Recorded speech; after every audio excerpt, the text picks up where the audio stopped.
Contrairement à ce que beaucoup de gens pensent, c'est plus difficile de se repérer dans une forêt dégradée comme ici, où la végétation est basse. Là je suis sur une colline, donc je peux me faire une idée de ma position et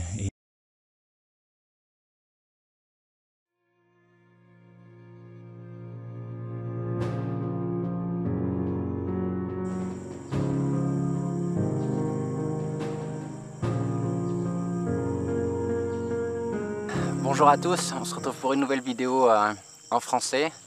Alors je suis sur la piste à Djiaman, complètement au sud de la réserve. Donc là vous voyez il y a un panneau, ça veut dire que c'est la zone de Kalaouet. Mais de ce côté là, c'est que de la végétation basse, de la végétation, vous voyez les arbres qui font 4-5 mètres de haut, pas plus. Des zones ou qui ont brûlé ou qui ont été converties dans l'intention de faire de l'huile de palme dans le passé, mais ça n'a pas eu lieu. Il y avait aussi des plantations de riz qui ensuite ont été abandonnées. Donc ça c'est l'extérieur de la réserve, c'est une des parties les moins intéressantes, sauf qu'à 400 mètres d'ici, dans cette direction, il y a un petit îlot de forêt qui doit faire 5 hectares. Et à cette saison de l'année, il est beaucoup plus difficile de rencontrer des orang-outans dans la réserve. Il n'y a plus de fruits, donc ils se dispersent beaucoup plus. Et on pense que certains orang-outans ont élu domicile dans ce petit îlot de forêt de 5 hectares et qui vont dans la végétation basse la journée pour chercher des jeunes pousses, des bananes sauvages. Et ensuite ils rentrent dans le petit îlot. Donc pour avoir le cœur net, il n'y a pas du tout d'accès, pas du tout de sentier, donc ce qui nous fait penser que peut-être justement ils se sentent en sécurité là-bas. Mais pour en avoir le cœur net, eh bien aujourd'hui je vais essayer de retrouver ce petit îlot, je vais faire voler le drone. D'abord c'est des images satellites qui nous ont avertis, en fait, qui nous ont mis la puce à l'oreille sur ce petit îlot. Donc là maintenant je vais faire voler le drone et puis je vais me diriger vers là-bas pour essayer de trouver ce petit îlot de forêt. Voilà, par contre, il fait chaud.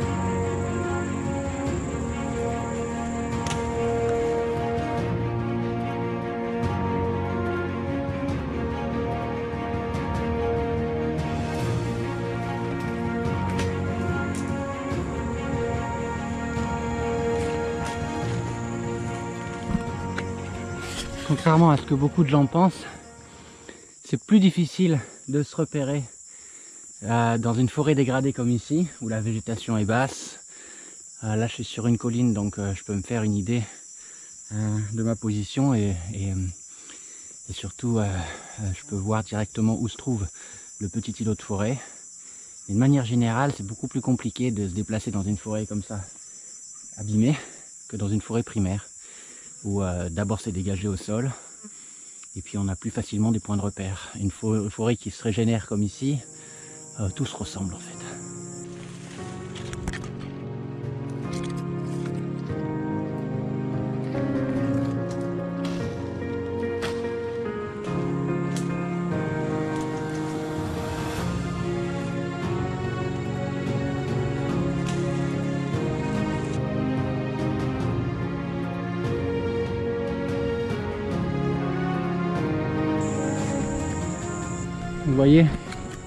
Vous voyez les bananiers sauvages.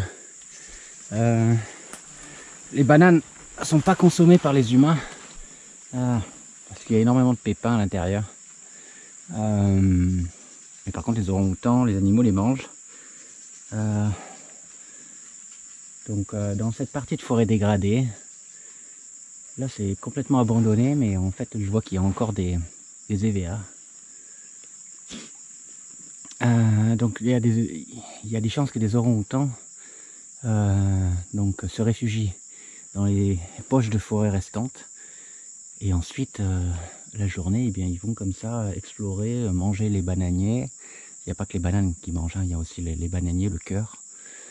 Et puis vous voyez, ça fait aussi mon bonheur. Parce que j'avais pas pris d'eau avec moi. Et que je vais pouvoir me désaltérer. J'en ai bien besoin.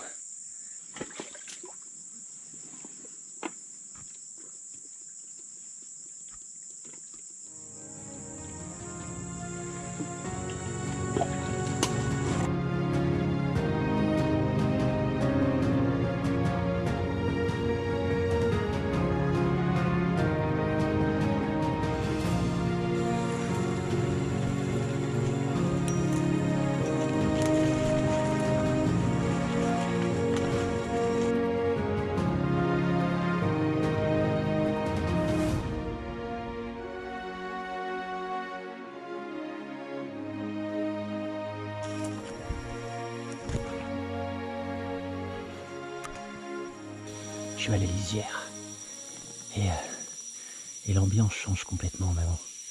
Et l'ambiance change complètement. Au niveau du son, vous entendez les cigales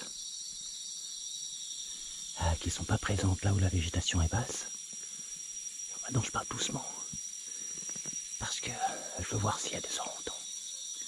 Première chose que je recherche comme d'habitude, c'est des nids. Alors tout laisse à penser que les orang-outans utilisent cet endroit. Il y a déjà un premier nid au-dessus de moi, un vieux nid, mais un nid tout de même. Et maintenant je vais rester 4-5 heures à l'affût. Donc je vais arrêter de vous parler pour voir si j'entends des orang-outans. Ce que j'essaie d'entendre, c'est des branches qui cassent, des fruits qui tombent. Et si je suis vraiment chanceux, les vocalises ça va en mal. Mais à cette heure de la journée, il fait chaud déjà en milieu de la journée. Il y a peu de chance.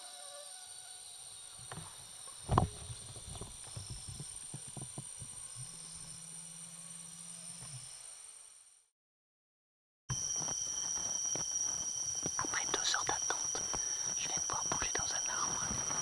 J'ai entendu une branche cassée. Et là, je crois vraiment que c'est un orang-outan. Mais je ne sais pas encore si c'est Maurice, un autre mâle, ou des femelles, je ne sais pas. En fait, je ne sais rien du tout pour le moment. Il est à 50 mètres de moi.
Comestible ne veut pas dire bon.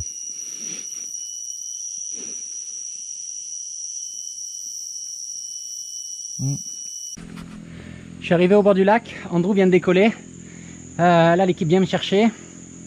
Ça va se jouer un peu pour que j'arrive sur le terrain d'atterrissage pour Andrew. Andrew va certainement patrouiller la frontière sud aussi. Depan Parrawen untuk 15 menit ke depan, setelah itu bisa balik ke camp Parrawen. Là je sais pas du tout. J'ai l'impression qu'il vient de dire qu'il faisait un demi-tour pour retourner à Parrawen.